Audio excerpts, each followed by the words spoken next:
Okay, check this out. We got softwood, hardwood, paper, steel, aluminum, plastic, fiber, corrugated, plywood, treated, untreated, collapsible,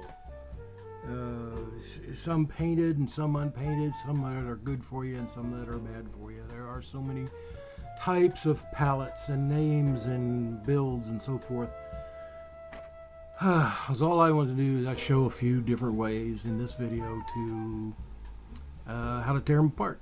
So I hope you enjoy it. At the end, just before the credits, I put some pictures and all the different nomenclature and the real stuff that I'm not going to get into right now. So if you like it, just pause and you can look at the pictures there or copy them or whatever you want to do.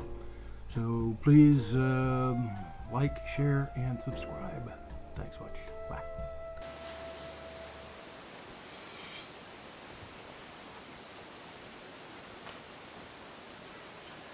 Okay.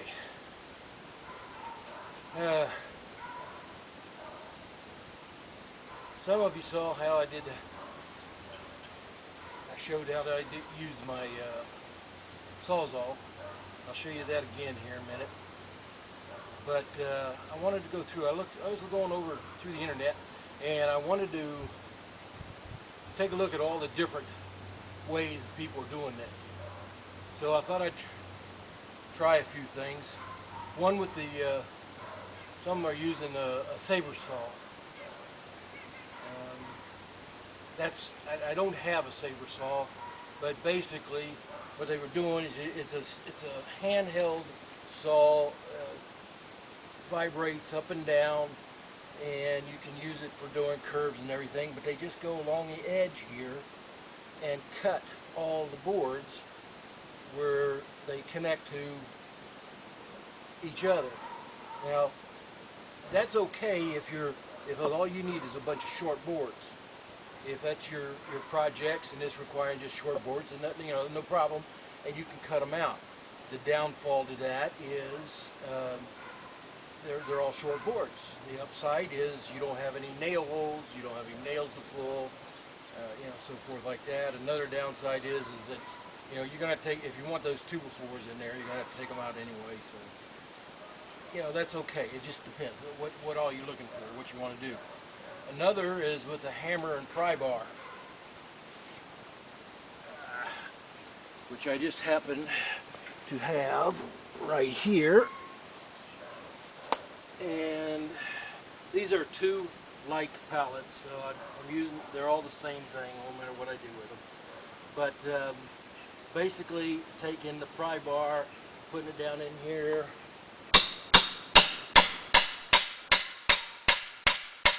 whack it with a hammer,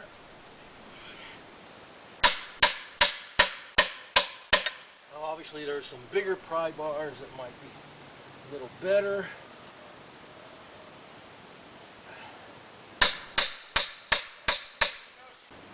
A bigger pry bar would be a lot easier to deal with this.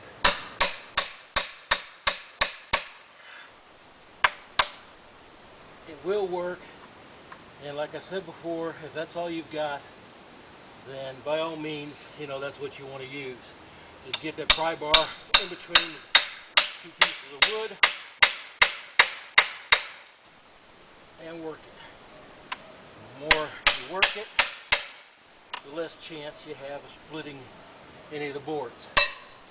Okay, now number 3 is a drill-powered dismantling tool. I saw a fella, and just use those words, look it up, and you'll see him. Great idea. I think maybe a little bit too much, a little bulky, but if you got the wood, you got a drill, and that'll, it'll do the job. That's what he likes. So, but basically, he built it so that the wood, pieces of wood, would go underneath the slat, and the drill would pull up with a worm gear inside there and pull the boards completely apart.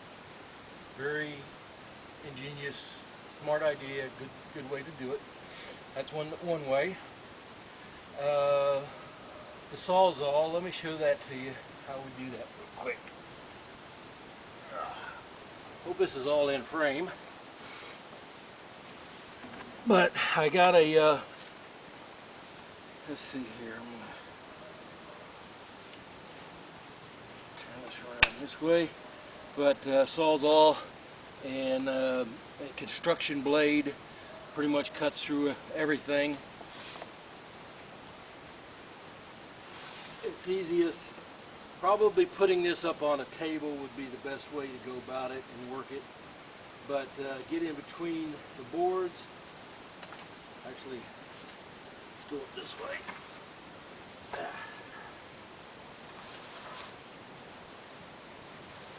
Just do the back side here, but get in between the boards and give her a cut.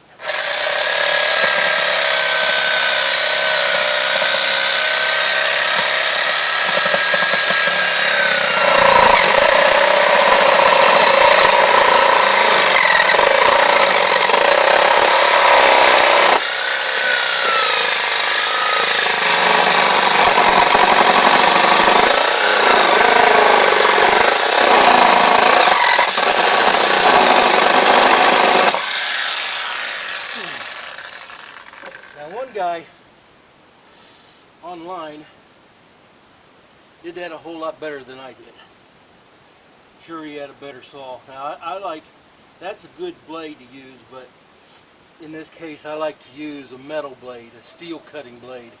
It seems to cut a lot better for me. The downfall to that is that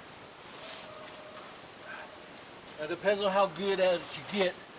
You could be really good and get a lot of boards that way. The downfall to that, let's see here, is that you can, if you don't have a sander or a planer, some sort, you can get off cut and miss some of it and rough up your boards a little bit. Now, if you're using strictly rough boards, who cares? If that, you know, my front porch, that's what it's all made of. I sanded it down just a little bit in certain places and filled it in with some caulk or wood putty or whatever you want to use, and then you don't see it after you paint it and so forth, and it looks like a good rough cut old-fashioned porch railing. Then also, some people don't like the fact that doing that,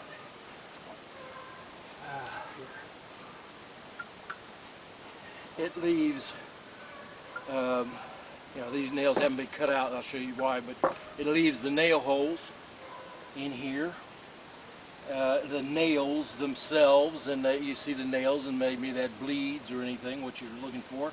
If you're doing that inside, like a wall or something like that, and you're painting or staining it, it looks great.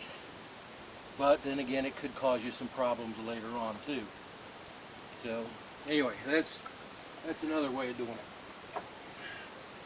Okay, let's see here. Now, let's see.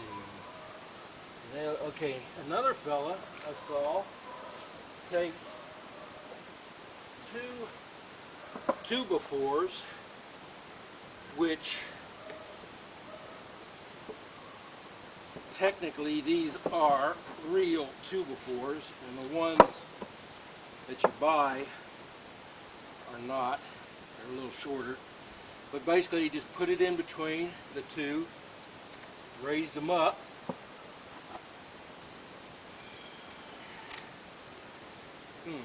seem to do a better job of it than I'm doing because mine is splitting.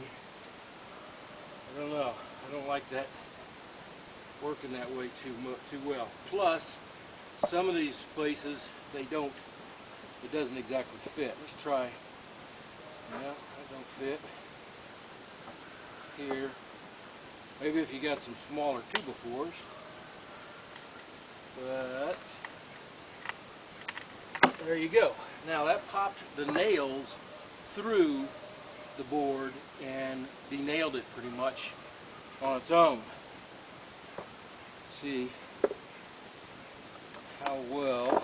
Oh, well, see, that one didn't. That one left the nails in it, so you're still going to have to get them out. And this one, ooh, that could have been not nice, but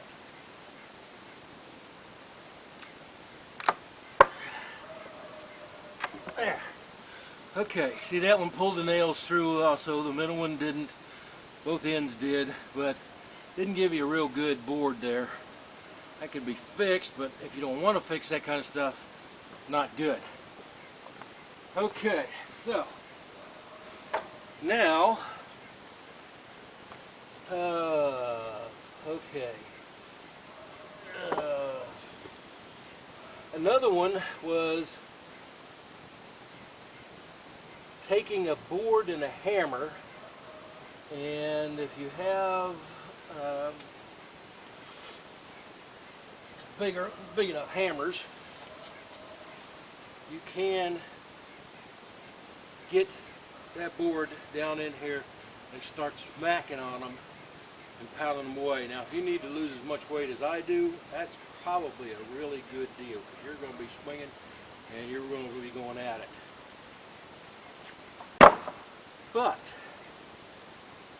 my now favorite and best way to doing this is called a pallet pal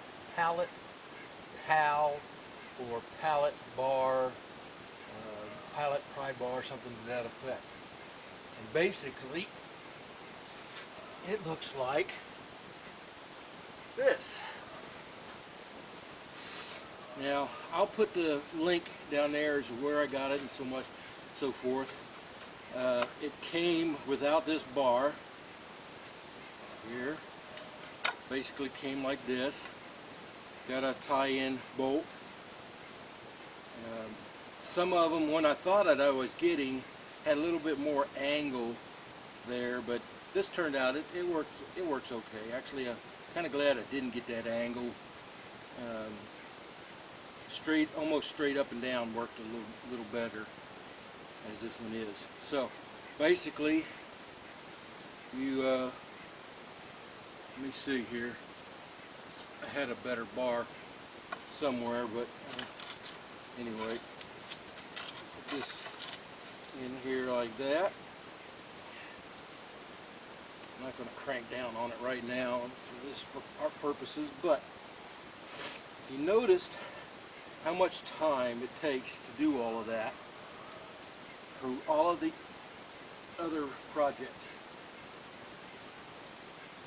I'm going to go through a few boards of this one. Let's see how well this bar works. These boards are a little wet. I think that's what's pulling that through. Pulling the nails all the way through them.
Okay, there you are.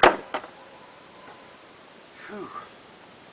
Still takes some energy. And I am sweating a little bit. There's 2, 4, 6, 8 boards. Yeah, 8 boards. I didn't count it, but it didn't take but a couple minutes to do that. Do the same thing on the other side. Pull your nails, and then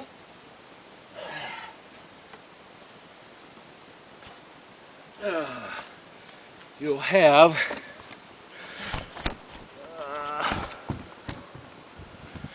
okay, so you go from that to that to that, which is all of these, to that. And that's a few, but that's 2 pallets that cut, have torn up boards right there. Maybe a couple of sawhorses there to help, and they lock together so I can start popping these nails out. And basically that's it. That's all there is to it. So I hope you enjoyed that. I hope that's helped you out, gave you some information. Please like, share, and subscribe. Why is that so hard for me to think of? I don't know. I hope it's not as hard for you. Please like, share, and subscribe for me. I appreciate you. Thanks a lot.